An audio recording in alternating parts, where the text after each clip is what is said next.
Conocer lo que ocurrió en Cartagena, Madrid o Barcelona durante la Primera República Española es fácil, porque se ha investigado mucho, hay libros y publicaciones. No así en el resto de pueblos y ciudades de España, en su inmensa gran mayoría. Por eso es una gran suerte haber encontrado a Javier de la Cruz, que tiene varias investigaciones sobre la historia de Palencia en este momento de la historia. Es doctor y catedrático en historia, y la primera pregunta que le quiero hacer es por qué ha dedicado parte de su carrera a estudiar el desarrollo de la ciudad y provincia de Palencia, desarrollo y contexto, durante el sexenio en general y la Primera República en particular. Bueno, pues por un lado porque soy de Palencia y aquí vivo, he vivido toda mi vida y aquí resido. Y luego porque la historia contemporánea es mi especialidad. Yo cuando estudié la carrera, en aquel momento se hacían 3 años comunes y luego los 2 últimos años se cogió una especialización. Y en mi caso opté por la historia contemporánea porque me resultaba más atractiva. Y posteriormente hice el doctorado con un estudio sobre el poder local en Palencia durante el liberalismo, entre 1808 y 1936. Y entonces me he especializado en la historia de Palencia y en la historia política de ese periodo. Empezamos en la Revolución del 68 porque trajo algo muy importante para la morfología e historia de Palencia y es el derribo de la muralla. ¿Qué significado tuvo este hecho?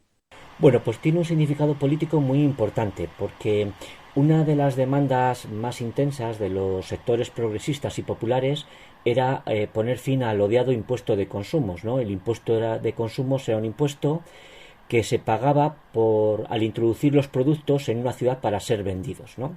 Eso hacía que el precio de venta final subiese. Este pago del impuesto era posible porque existían murallas en las ciudades, entonces no se podía entrar en ellas más que a partir de unas determinadas puertas de entrada. Entonces era fácil el control de las personas, de los carruajes y de los productos y la revisión de lo que se llevaba y el cobro del impuesto. Entonces, evidentemente, derribar las murallas suponía acabar con ese impuesto porque se hacía casi imposible poderlo controlar sin unas murallas que delimitasen el perímetro de la ciudad, ¿no?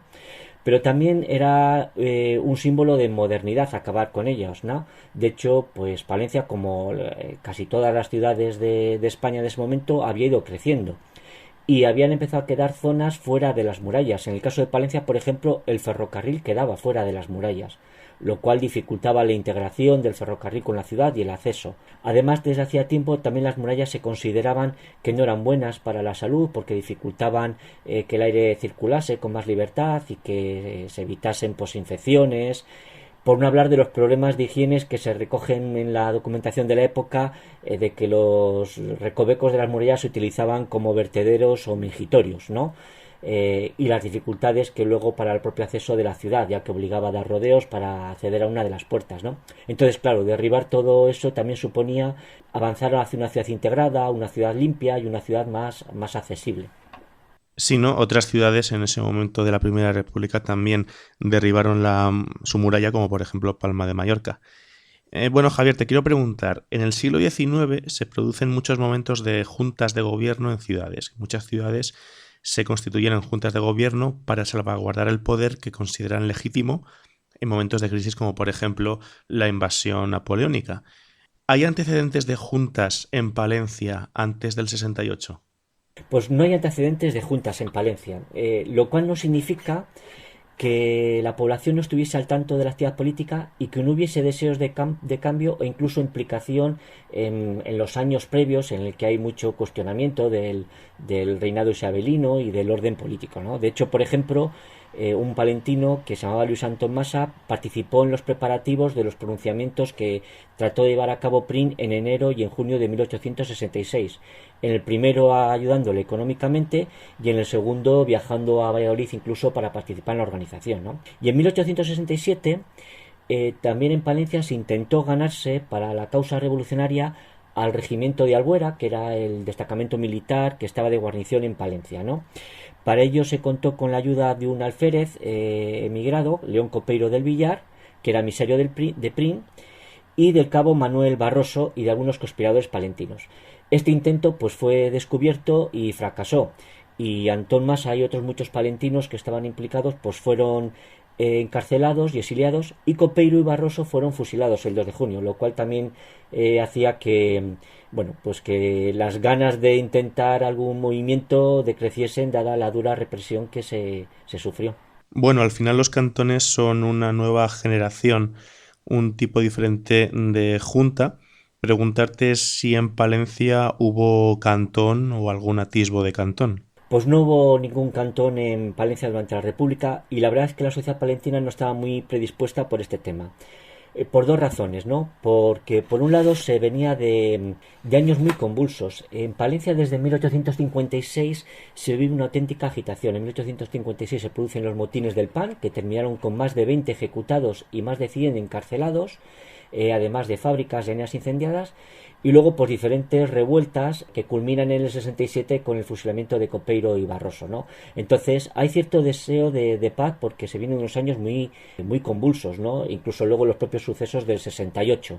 Pero por otra parte, el proyecto cantonal suponía la desaparición de la provincia de Palencia. De hecho, el ayuntamiento se opuso no tanto al cantonalismo en sí, sino al proyecto, y mandó un escrito en 1873 a las Cortes que decía literalmente que hacía ver la inconveniencia de constituir la nación en 16 cantones por los perjuicios que se ocasionarían en esta capital, y suplicaban que se acuerden que las actuales provincias sean los estados o cantones en que ha de dividirse la nación. Porque claro, el cantonalismo o el movimiento tal y como se planteó suponía la desaparición de la provincia de Palencia, ¿no? Por otra parte, el momento del cantonalismo, el ayuntamiento estaba más pendiente de la gestión de las necesidades de la ciudad que otras cuestiones. Entre el 68 y el 72, la revolución en Palencia supuso un movimiento de mucho enfrentamiento, de los republicanos fundamentalmente, pues con la alta burguesía y con la iglesia. Pero a partir de 1872 la cosa se tranquiliza y empiezan a preocuparse por la ciudad, y la gran preocupación del ayuntamiento va a ser la gestión de la ciudad y el llevar a cabo algunas de las promesas que habían hecho los republicanos a la ciudad, como el conseguir sustitutos para los quintos, ciertas mejoras urbanísticas, etcétera. Y entonces estos problemas nacionales pasan a un segundo nivel, y más en este caso el del cantón, que era perjudicial para la propia supervivencia de Palencia como entidad provincial. El Ayuntamiento de Palencia es republicano desde el año anterior, enero de 1872. Quiero preguntarte qué ocurre con las élites isabelinas y de dónde venían los nuevos gobernantes republicanos de Palencia, qué arraigo tienen en la ciudad, en la provincia. Bueno, pues las élites isabelinas preexistentes eran unas élites que estaban muy vinculadas a la burguesía rural, terrateniente y ganadera. De hecho, sus intereses económicos pues radicaban principalmente fuera de la ciudad de Palencia, y muchos de ellos eran grandes propietarios rurales en los pueblos, ¿no? Y esto de hecho además se ve en la escasa preocupación que prestan a los asuntos de la ciudad durante su gestión, ¿no? Esto empieza a cambiar a raíz de los motines del PAN. Empieza a producirse una lenta transformación, pero sobre todo se puso punto final durante el sexenio. Esta gente huye de la ciudad, se vuelve a sus mundo rural, y por otra parte los que son elegidos pues son fundamentalmente republicanos y progresistas. De hecho, esta élite isabelina, que fundamentalmente era conservadora, pues prácticamente está desaparecida en la institución municipal de Palencia, ¿no? E incluso tuvo muchas dificultades para su recomposición después de la restauración. De hecho, entre 1875 y 1900 los grupos políticos mayoritarios en el Ayuntamiento de Palencia son los republicanos y los progresistas, y después los conservadores, algo que no es habitual en los ayuntamientos de las ciudades, ¿no? Bueno, este espacio pues fueron ocupados por la élite republicana y progresista, sobre todo por los republicanos durante el sexenio y por los progresistas durante los inicios de la Restauración. Esta élite viene de la burguesía alta y media, ¿no? No tenemos que pensar en un republicanismo que venga de la clase obrera, ¿no? Pero son una burguesía que está muy vinculada al comercio y a la industria, y ya no a la actividad agraria, que además reside en la ciudad. Allí tienen sus actividades industriales principales, y además son dueños de un numeroso parque inmobiliario, lo que les hace que sus intereses estén en la ciudad y que se preocupen por la ciudad, ¿no? De hecho, van a llevar a cabo un montón de mejoras. Y estas mejoras tienen una particularidad, es que muchas son indivisibles, es decir, hay mejoras que van a afectar a toda la ciudadanía. Cuando se, por ejemplo, se mejora la distribución del agua, o se toman medidas de higiene, o se introduce la luz eléctrica, o se mejoran parques y jardines, o se hace un ordenamiento de las calles, de eso se va a beneficiar toda la ciudad. ¿No? No son beneficios que vayan exclusivamente para unas élites, ¿de acuerdo? ¿Y estas élites dónde han surgido? Bueno, pues muchos han surgido de los motines de paz, sobre todo los republicanos, que es un gran momento de agitación y surgen ahí y ahí empiezan. De hecho, los republicanos desde los motines de paz montan un potente club republicano en la ciudad, con reuniones semanales, donde se da formación, donde se hace lectura de periódicos, donde incluso los cargos se eligen democráticamente, lo cual supone una práctica y un ejercicio de la experiencia democrática dentro del propio club. En el caso de los progresistas, son una generación que surge un poco posterior y que quizá va a llegar a su madurez durante el sexenio revolucionario. Previamente pues va a participar en alguna actividad, pero sobre todo es una generación que se va a madurar con el sexenio revolucionario. Y ninguno de estos dos grupos tiene una vinculación con las anteriores élites isabelinas ni con el antiguo régimen, lo que va a facilitar que el sexenio suponga esa ruptura ya plena con el antiguo régimen y con el periodo isabelino. ¿Y a esas personas la formación republicana de dónde les venía? ¿De Madrid? No, era aquí, la verdad es que en Palencia siempre hubo un foco republicano y algunas de las personalidades del republicanismo más importantes estaban aquí. El marqués de Albaida, por ejemplo, que fue uno de los grandes republicanos, tenía establecida su residencia aquí y su familia aquí y parte de sus inversiones. Y entonces siempre hubo un importante grupo de republicanos, ¿no? Esto a veces nos choca porque la imagen que tenemos del interior peninsular es como que son zonas muy conservadoras, pero habría que distinguir en el interior las zonas urbanas de las zonas rurales. Y las zonas urbanas son mucho más dinámicas y ricas de lo que a veces vemos en algunas obras generales o de la idea general que tenemos de estos sitios, ¿no? Palencia no es una excepción. Sí tiene sus peculiaridades con respecto al movimiento republicano, quizá de mayor entidad que en otros sitios, pero no es una excepción en la presencia del republicanismo en el mundo urbano. Vale. Has estudiado el caso de la familia Fernández Azcoitia, que estuvo casi ininterrumpidamente en el poder de Palencia durante, bueno, desde Isabel II hasta la Guerra Civil. ¿Qué papel tuvieron específicamente durante la República y el Sexenio? Y luego cómo van mutando hasta los años, mutando políticamente hasta los años 30 del siglo XX. Sí, bueno, pues a pesar de que es una familia que ciertamente estuvo en el poder local durante 100 años, prácticamente interrumpida, tuvieron dos periodos. Hasta 1900 estuvieron vinculados a la corriente progresista y a partir de 1900 se pasan al Partido Conservador de la mano de Abilio Calderón, que fue el diputado por excelencia a Cortes durante todo el siglo XIX, ¿no? Bueno, la familia Martínez Azcoitia es una familia vinculada a la industria y al comercio y también con fuerte presencia en la ciudad y en el mercado inmobiliario de la ciudad. Y su presencia se remonta desde 1873. Pero sin embargo, durante el sexenio no están presentes. El fundador de la saga es Guillermo, que fue el que tuvo una gran presencia durante el periodo isabelino, pero cuando llega el sexenio digamos que le pilla ya muy mayor y se retrae de la política. Y sus hijos, la nueva generación, son aún demasiados jóvenes. Están algunos terminando los estudios universitarios, otros están empezando a dar sus primeros pasos en las empresas familiares y entonces estos 6 años digamos que no son los idóneos para su actividad política, uno ya por mayor y los otros por muy jóvenes, ¿no? Y de hecho será justamente cuando termine ese sexenio cuando esta familia vuelve a estar presente y de hecho de entre 1875 y 1900 hay tres personas de esta familia que son alcaldes de la ciudad, pero durante el sexenio estuvieron más ausentes, ¿no? Pero fue quizá más por esa situación generacional, ¿no? Si no se hubiesen integrado creo con normalidad porque venían de ese mundo de inversiones agrarias y del mundo de la industria y del comercio y entonces hubiesen sintonizado perfectamente con las élites republicanas y los nuevos progresistas que estaban accediendo al poder, ¿no? Sin ningún problema. Mira, hay otros personajes muy interesantes, como Esteban Collantes, los hermanos Orense, ¿no? José María Orense, madre mía, que, o sea, no era de Palencia, pero muy vinculado con Palencia, no lo sabía, y mira que son unos líderes republicanos, ¿no? Eugenio García Ruiz, Donato González. Te quería preguntar por todos, sin más que apuntas, pero por no hacer esto muy largo, preguntarte, ¿de dónde vienen? O sea, quiero decir, ¿de dónde vienen? Son palentinos, pero su formación, ¿no?, republicana e intelectual, de dónde viene, luego si destacas el papel de alguno durante la República y también, sobre todo de cara a la parte divulgativa, si ahora mismo en Palencia hay calles, plazas, espacios con el nombre de personas de esta época. Bueno, por su vinculación con el republicanismo, por un lado tenemos que pensar que toda esta gente pertenece a la burguesía, que algunos han ido a estudiar fuera, que tienen intereses comerciales en otras ciudades, entonces digamos, como diríamos en una expresión actual, son personas de mundo, ¿no? Que han estado en sitios donde pues llegan antes las corrientes, donde hay más nivel de discusión y ellos pues se empapan de estas ideologías y luego allí donde viven, que es en Palencia, pues la sacan adelante, ¿no? La sacan adelante también porque hay un caldo de cultivo en la ciudad previo, ¿no?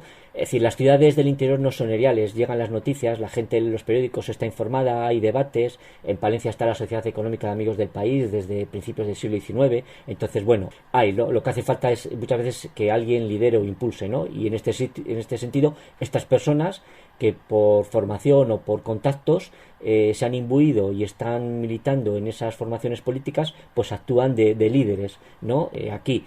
Y personas además de mucho relieve porque luego tienen una participación importante en la vida política nacional, ¿no? Y yo de todos ellos destacaría uno que quizás no es tan conocido porque estuvo más en el ámbito local, pero que me parece un personaje muy interesante incluso desde la perspectiva política actual, ¿no? Que es Cirilo Tejerina.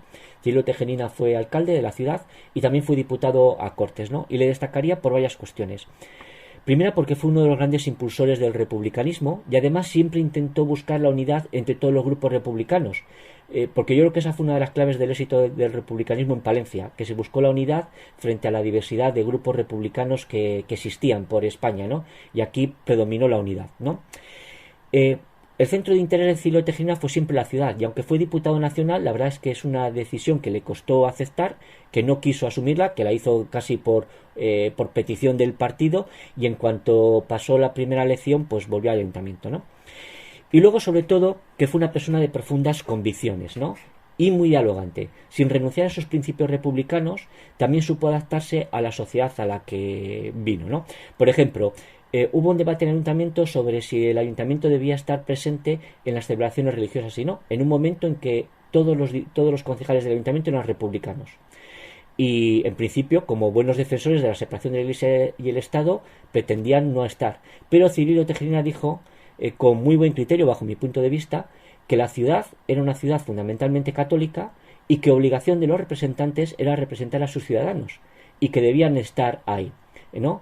Él también propuso que no hacía falta que estuviese todo el ayuntamiento y que él como alcalde que iba y ejercía la representación de la ciudad y que si algún otro concejal quería acompañarle, pues estupendo, ¿no? Es decir, era una manera de conciliar los deseos de la ciudadanía y de alguna manera también el posicionamiento político, ¿no? Lo mismo ocurrió con la visita del rey, de Amadeo I, que vino a la ciudad de Palencia, ¿no? Se le recibió al rey, no se le hizo ningún desprecio, pero la ciudad pues no gastó ni un duro, ni en arcos, ni en decoración, ni en alojamientos, ni en nada, ¿no? Entonces era una manera de equilibrar sin perder el respeto institucional que se debía a una figura independientemente de que se estuviese de acuerdo con ella. Es decir, al final las reglas de la democracia pues se trataba de respetarlas, ¿no?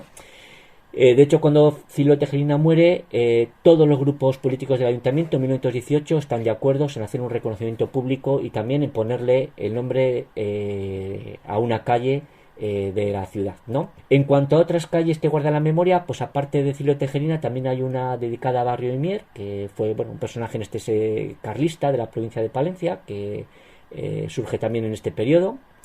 Y también se conserva un parque que hace alusión a todo este periodo, que es el Paseo del Salón, que es como se le conoce en Palencia, pero que su nombre completo es el Paseo del Salón de Isabel II. Este Paseo del Salón se le cambió el nombre durante el sexenio, pero no llegó a prosperar, ¿no? También en 1863 se decidió que la calle Don Sancho pasase a llamarse calle Orense en honor de este político por su actividad y que se nombrase hijo adoptivo. Lo que pasa que cuando llegó la restauración se revertió esta decisión.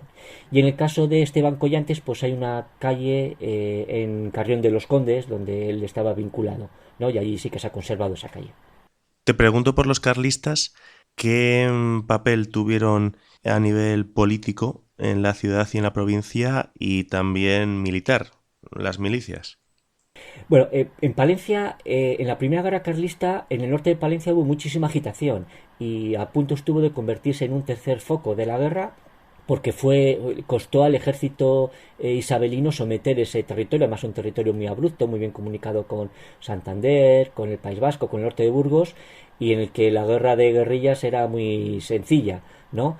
Pero luego ya en la segunda y tercera carlistas, aunque había muchos sentimientos carlistas en el norte de Palencia, la verdad es que las actuaciones militares fueron esporádicas y eran de grupos minúsculos. Es más bien una incidencia casi, podríamos decir, anecdótica, ¿no? La incidencia fue más a nivel político, ¿no? Y de hecho el carlismo palentino, sobre todo en la ciudad, era un carlismo que no era combativo con las armas, pero sí muy combativo con la política. Y de hecho luego en la restauración dieron un paso adelante en su participación política. Llegaron a tener representación en el ayuntamiento. Y luego en el norte de Palencia pues está el caso de Barrio y Mier, que fue diputado nacional varias ocasiones por el partido carlista, ¿no? En la ciudad se dedicaban pues a hacer escritos, a hacer propaganda, todo con, bueno, pues dentro del marco normativo, ¿no? Y no provocaron ningún conflicto ni altercado. Es más, fruto de esa situación, pues gozaban de, digamos que del respeto del resto de formaciones políticas, porque no generaban alborotos. Y de hecho, uno de los alcaldes republicanos, Casimiro Junco, tuvo problemas porque desde el Estado se pidió informes y se pidió que se encarcelase a los carlistas, ¿no? Claro, en el pleno momento de la Tercera Guerra Carlista. Y Casimiro Junco no dio información de nadie porque no se consideraba que hubiese motivos para ello. Y algunos en su partido se lo recriminaron. Incluso, bueno, esto llegó a ser noticia en la prensa nacional y se tuvo que defender Casimiro Junco con un escrito en el propio ABC justificando esta decisión que él consideraba injustas, el encarcelar o el mandar listados de gente que no provocaba ningún problema en la ciudad y que eso, su única actividad era decir que a ellos les gustaría volver al absolutismo o colgar un cartel, y no a favor de la guerra, sino de un sistema político simplemente. O sea que la tercera guerra carlista se notó en Palencia. Escasamente. En el norte de Palencia, no me acuerdo ahora exactamente, hace tiempo publiqué un trabajo sobre el carlismo en Palencia, y en la tercera guerra carlista pues hubo alguna partida por el norte, pero vamos, alguna partida de 5 o 6 componentes que, bueno, pues trataban un poco de robar, de conseguir algún recurso para el ejército, de levantar a la población, pero sin éxito. No, la verdad es que al final terminaban convirtiéndose casi más en partidas de asaltadores porque no tenían ninguna posibilidad real que en parte de una revuelta organizada y con visos de poder conseguir algo, ¿no? Y fue muy localizado en localidades del norte de Palencia, que es donde estaba más arraigado el carlismo. En la capital absolutamente nada al respecto. Quería preguntarte por el boom de periódicos y partidos políticos en Palencia en esta época. ¿A qué se debe? Bueno, pues yo creo que es un fenómeno que es generalizado en todo el país, ¿no? Con el sexenio lo que se produce es una politización muy grande de la sociedad, ¿no? Yo creo que en ese sentido como que la población española se hace adulta a nivel político, ¿no? Surgen un montón de opciones y no solamente es que surja, sino que empiezan a llegar al poder. Entonces, todas estas opciones políticas pues también tienen una necesidad de difundir su ideario y de hacerse con el control de lo que llamamos el relato, ¿no? De difundir sus ideas, de decir que su propuesta es la mejor. Y entonces, bueno, pues Palencia participa de ese fenómeno, ¿no? Para ver un poco el boom, durante el sexenio surgen 18 cabeceras periodísticas en Palencia, ¿vale? Había alguna más, por ejemplo, como el boletín eclesiástico, pero quitando estas vinculadas a la iglesia, pues surgen 18. Si bien es cierto que algunas de vida muy breve, ¿no? Y para que podamos valorar el hecho, entre 1808 y 1868 surgen en Palencia 12 cabeceras. Y en el sexenio, 6 años, surgen 18, ¿no? Y es más, a partir del sexenio ya encontraremos una prensa casi ya permanente en Palencia, y en pocos años habrá incluso 2 periódicos diarios en Palencia y en algunas ocasiones 3. Ciertamente muchas de estas prensa es de corta duración, ¿no? Pero lo que refleja es ese cambio que se produce en la ciudad desde los motines del PAN, momento en el que digamos que Palencia deja de ser una ciudad provinciana y rural para convertirse en una capital de provincia urbana, y se ve en todos los ámbitos, en el ámbito de las élites, en los cambios que se producen en la ciudad, pero también en la prensa, y supone también pues el acabar con el antiguo régimen también en ese ámbito, ¿no? De una prensa en el que prácticamente lo que había era los boletines oficiales, los boletines de la iglesia y algún periódico por ahí suelto que surgía durante unos pocos años. No, llama la atención la cantidad de periódicos que hay en Palencia, que uno puede pensar que, bueno, en Madrid, en Valencia, en Barcelona, es donde más hay por capacidad, por materias, por materia prima, pero es que en Palencia hay muchos periódicos en ese momento.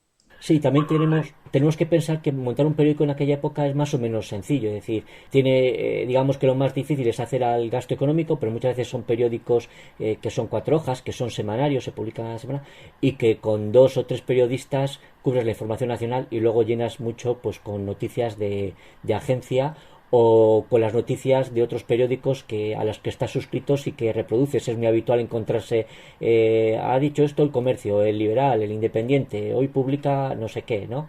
Y la sección local pues se cubre con 2 personas y luego pues la función del director, ¿no? Pero en ese sentido tenemos que pensar, por ejemplo, yo tengo muy bien documentado que en Palencia hay muchas personas suscritas a periódicos de ámbito nacional, ¿no? Una cosa es que a veces la ciudad no tiene capacidad para sostener su propia prensa, pero otra cosa es que la gente no desee estar informada o que no desee acceder al conocimiento, ¿no?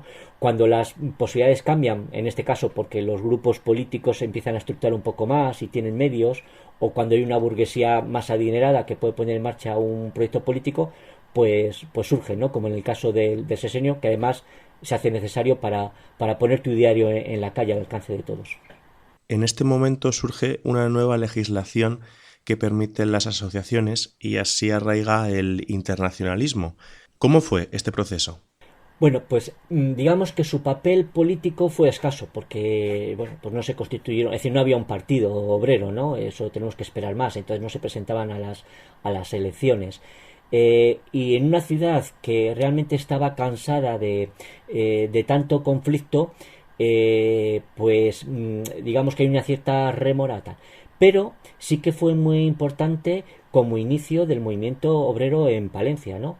De entrada, ya el hecho de que aparezca un movimiento obrero y además vinculado a la Primera Internacional, lo que nos habla es del cambio que ha experimentado la ciudad desde los motines del PAN, ¿no? Que es cuando en la ciudad empiezan a surgir los primeros ecos del movimiento obrero, ¿no? Digamos que en el sesenio pues se produce un despertar de la conciencia obrera, y aunque todavía haya que esperar algunos años para que la organización sea mayor y tenga más peso, lo que es indudable es que en Palencia ya hay un movimiento obrero presente, organizado, con cierta difusión, ¿no? De hecho, un palentino participa en la Primera Internacional, lo cual supone que hay una estructura detrás de personas que están apoyando económicamente para que esta persona pueda dejar de trabajar, viajar, estar allí, etcétera, etcétera. Es decir, que no es un grupo de 4 amigos, ¿no? De hecho, la Iglesia palentina se asustó mucho de este movimiento, ¿no? Y dedicó varios artículos en una revista que tenía aquí en Palencia llamada La Propaganda Católica a combatir este movimiento. Y sobre todo se escandalizó mucho cuando en 1872 los obreros pegaron varios carteles en la ciudad convocando una reunión y utilizando la expresión de la Primera Internacional, que era salud y liquidación social. Bueno, la Iglesia en aquel momento puso el grito en el cielo y menos bonitos les llamó de todos, ¿no?, a estos obreros, ¿no? Que este movimiento no es anecdótico. Para hacer esta afirmación hay varios datos, ¿no? De hecho, en 1862 se constituye la Federación Internacional en Palencia, se constituye de manera oficial, ¿no? Y cuenta con varias secciones no de forma nominal, sino en la que hay afiliados de carpinteros, de constructores de edificios, de sombrereros, zapateros, obreros, manufactureros, agricultores y trabajadores varios, lo cual nos da una idea del nivel de difusión, ¿no? Es decir, no era un grupo ínfimo, sino que la federación tiene cierta entidad. En 1862 se hace también una asamblea general de la Federación Palentina y se eligen cargos, ¿no? Se nombra secretario a Juan Olmos, ¿vale? Y sus integrantes, al igual que ocurre en otras ciudades, fueron perseguidos, ¿no? De hecho, Juan Olmos fue asesinado. Y en principio fue asesinado por un preso que se había fugado, pero preso que luego terminó muerto también. En la persecución que hizo la policía de este preso, pues fue asesinado, fue muerto, ¿no?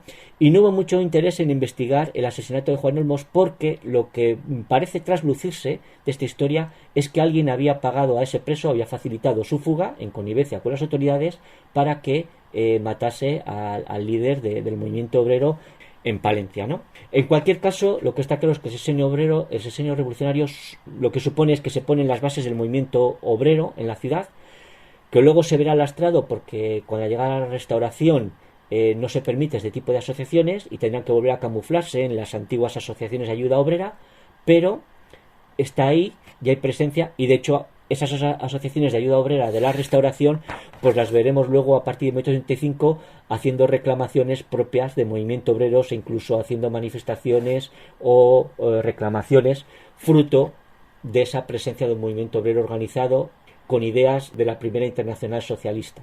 Javier, apuntas algunos cambios urbanos y materiales en Palencia en ese momento, como el monumento a Copeiro y Barroso, la escuela nocturna de adultos, el mercado de granos en la Plaza de la Maternidad, etcétera.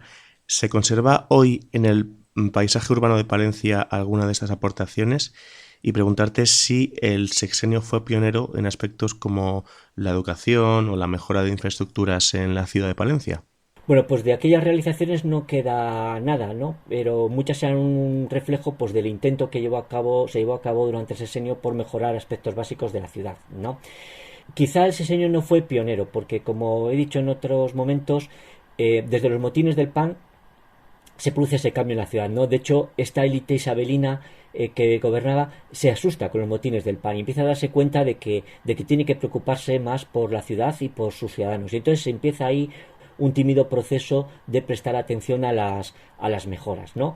Digamos que el culmen de este proceso se produce en el sexenio, cuando ya eso forma parte del ADN del ayuntamiento palentino y de la sociedad palentina, y es durante la restauración, ya en un periodo más calma, con mayores recursos, cuando se produce pues la gran transformación de la ciudad, ¿no? El sexenio, yo creo que más que el punto de inicio sería el momento de esa ruptura definitiva, ¿no? Pero al ser un momento de tensión y de falta de recursos económicos en el ayuntamiento, pues no se pudo llevar a cabo todo lo que se deseaba, ¿no? Pero sí que fue pionero quizá en algunas cuestiones, ¿no? Aquellas cuestiones, digamos, que no estaban vinculados con una necesidad económica. Por ejemplo, en lo que afectaba a la higiene. Dictar medidas para evitar que se tirasen las aguas sucias, para alejar las zonas donde se depositaban las basuras, decidir, por ejemplo, que se pusiesen bajantes y canalones en las casas para que no se estropeasen los empedrados de las calles, ¿no? Con la caída de las aguas. También en torno a la ordenación urbanística y a la alineación de las calles, que no exigían recursos, simplemente las obras nuevas tenían que adecuarse, ¿no? O la inspección, y esto sí que es muy importante, de las obras hechas por particulares, ¿no? En muchos casos los particulares pedían permisos para hacer obras, se les exigía que se adecuasen a las nuevas líneas y en muchos casos los incumplían o añadían elementos que no habían puesto en los permisos, ¿no? Mientras en el periodo isabelino todo esto no se hacía ni caso y se dejaba, durante el sexenio revolucionario hubo un control enorme de esto y se ponían sanciones y se paralizaban las obras para que se atuviesen a los planos y que las calles empezasen a estar rectas y alineadas, ¿no? Y no esas calles, bueno, pues que venían de la época medieval, con curvas, con entrantes y salientes que dificultaban pues la movilidad urbana. ¿Destacarías alguna acción, algún aspecto de algún pueblo palentino durante la República? Bueno, pues yo más que una acción en los pueblos, lo que destacaría es la gran movilización que se produjo también en el mundo urbano, ¿no? Yo creo que también frente a esa imagen muchas veces tópica de una España interior desmovilizada, yo creo que cuando se hace una investigación más profunda, la realidad que se ve es otra distinta, ¿no? De hecho, por ejemplo, más del 60% de los pueblos palentinos constituyeron una junta local. Y esto yo creo que hay que valorarlo a luz de otro dato. En Palencia hay 250 municipios. Muchos son muy pequeños. Eso quiere decir que el 60% de los pueblos donde hubo junta local son los pueblos, digamos, más grandes, donde hay más población, ¿no? Entonces, en términos de población, seguramente el 80% de la población palentina vivió en ayuntamiento que se constituyó en junta local, ¿no? Y lo que nos pone manifiesto es que el grado de movilización provincial fue muy elevado, ¿no?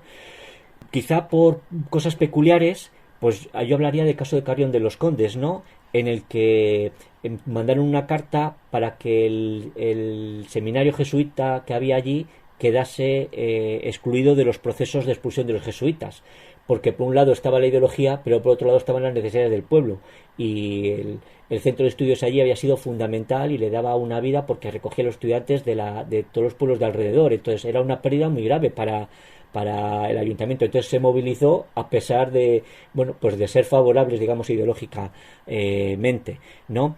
En otros casos, por ejemplo, o en Fromista o Cervera, otros pueblos de esta entidad, llegaron a existir dos juntas revolucionarias de forma simultánea, ¿no? Lo cual, bueno, pues son aspectos que también nos hablan, ¿no?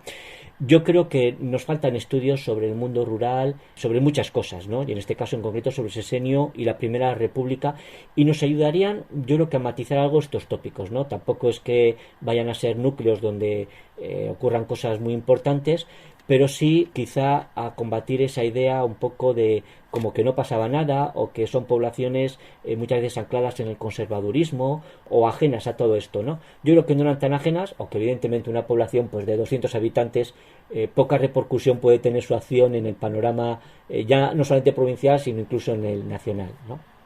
Vamos, que la República es una buena oportunidad eso para demostrar que decir Palencia no quiere decir conservadurismo, ¿no? Exactamente, y yo creo que es que eso no ocurre solamente en Palencia, sino en muchas ciudades del interior, ¿no? Por poner un ejemplo con un tema rápido que yo creo que todos conocemos muy bien. Cuando se habla de la guerra civil se habla de que el interior peninsular se puso enseguida apoyando el franquismo. Bien, eso es verdad, los datos, pero por ejemplo lo que ocurre en una ciudad como Palencia y ocurrió en muchas ciudades del interior es que aquí la República había desplazado ejércitos poco afines a la República. Claro, cuando se produce el golpe, quien tiene el poder de las armas es el ejército. Y a pesar de que el ayuntamiento era republicano, y el ayuntamiento fue fiel a la República y el gobernador civil, e incluso vinieron gente de otros pueblos, Ventadebaños, Barruelo, Baltanás, a ponerse a las órdenes del gobernador para defender la República, la realidad es que en cuanto los militares de la guarnición decidieron salir, acabaron con todos. Les encarcelaron, claro, un ejército organizado con armamento frente a gente que tenía pues las armas de caza, algún arma incluso guardada de cuando las guerras carlistas, evidentemente no se podía combatir contra eso. Entonces no quedaban más opciones. El ayuntamiento palentino, el ayuntamiento republicano, pero el ejército que había allí era un ejército favorable al franquismo y entonces, claro, entonces esa perspectiva, ¿cuál es el análisis? ¿Era Palencia una ciudad franquista? Atendiendo a los resultados de las elecciones, no era. ¿Cayó en el bando franquista? Sí, pero por el ejército, por una decisión que se había tomado desde el gobierno central, ¿no? No sé, Javier, si existe alguna canción, algún himno, alguna referencia musical palentina referida a la República o al sexenio. No, no existe ninguna, al menos que yo conozca. Yo no he encontrado en las fuentes nada relativo a eso. Sí hubo referencias monumentales, ¿no? Se construyó un obelisco a Copeiro y Barroso, estas dos personas que fueron fusiladas en 1867, y este obelisco se ubicó al principio en unas entradas de la ciudad, luego con la restauración se trasladó en la plaza de Cervantes y luego se retiró ya desaparecido, ¿no? Y luego, como en muchas otras ciudades, pues la Plaza Mayor pasó a tener el nombre de Plaza de la República. En 1872 se la pasó a llamar la Plaza de la República Federal, incluso se puso una placa, pero luego con la restauración, como ocurrió en muchos sitios, pues se quitó. También el Paseo del Salón se llamó Paseo de la Libertad, pero también se perdió ese nombre, ¿no? Son las únicas referencias que había y que se han perdido. Y ya para terminar, en conclusión, ¿fue un periodo convulso la Primera República en Palencia? Bueno, pues si entendemos como convulso como algo violento, tendremos que decir que no. Hubo algunos episodios de violencia, pero bueno, pues muy aislados, de pequeño tamaño, en la ciudad, fruto de tensiones y conflictos, pero no fue un periodo convulso, ¿no? Si entendemos la convulsión como un cambio profundo, en ese sentido sí fue un periodo muy convulso, ¿no? ¿Por qué? Por un lado, primero porque supuso la liquidación del antiguo régimen, no solamente en el plano político, sino también económico, social y sobre todo cultural. Los rasgos que quedaban del antiguo régimen en Palencia prácticamente desaparecieron con el sexenio, ¿no? Por otro, porque desapareció la antigua élite isabelina, vinculada al mundo rural, agrario y al Partido Conservador, y surge una nueva élite política vinculada a la ciudad, a los sectores comerciales e industriales y vinculada al Partido Progresista y al Republicano, ¿no? También por lo que hemos hablado de la prensa que irrumpe con fuerza, surgen varias cabeceras y ya de manera permanente, que van a perdurar en la ciudad. Es decir, ya la ciudad va a contar con una prensa periódica de manera permanente, ¿no? Y además prensa que representa a diferentes opciones políticas, ¿no?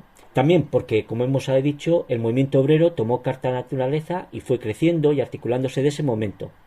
Otro cambio que se produjo importante fue que se inició la presencia de la mujer en la educación secundaria y universitaria. Aparecen las primeras mujeres matriculadas en el instituto y las primeras mujeres palentinas que acceden a la universidad.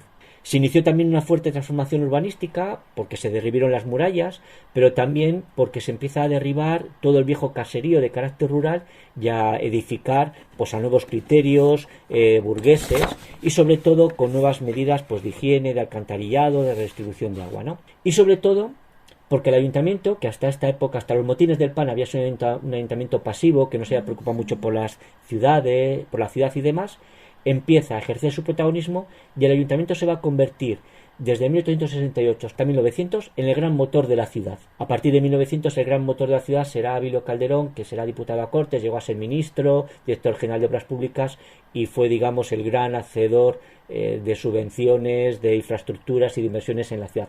Pero desde el 68 hasta 1900 el ayuntamiento va a ser el que ejerza el liderazgo del cambio y la transformación de la ciudad. Y aquí termina este repaso por la historia de Palencia durante la Primera República y el sexenio democrático en general, Palencia ciudad y también provincia. Lo hemos hecho con Javier de la Cruz, doctor y catedrático en Historia, con varias investigaciones y publicaciones sobre el siglo XIX en Palencia.